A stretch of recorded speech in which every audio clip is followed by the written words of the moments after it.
Assalomu alaykum aziz do'stlar. Mana bir 10 sotiklik issiqxonamiz to'kma ekilgan.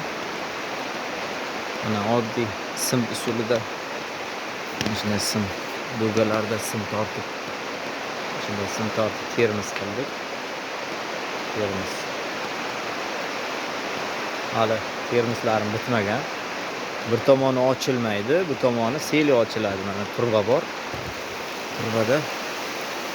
Turba bilan bir tomonimiz ochiladi. 3 ta bir tomonimiz ochiladi, bir tomoni seli turadi. Shamollatish maqsadida bir tomonni ochamiz.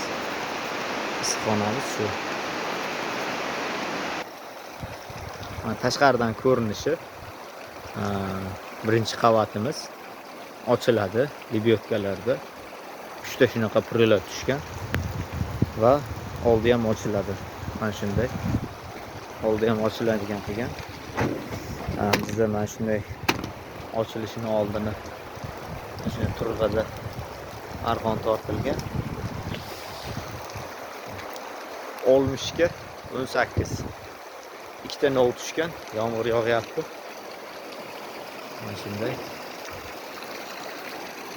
Ichki qavat termizlarimiz ham bitmoqda sim bilan. İçki qavatimiz mana shunday.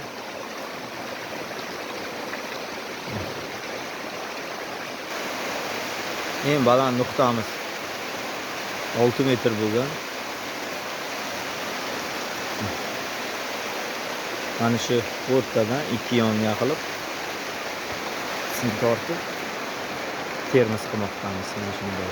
Hali bitgandan keyin chiroyli video qilamiz. Mana shu 10 sotikni isitish maqsadida pushka qo'yganmiz. Solyarishni pushka. Bemalol 10 sotikni isityapti.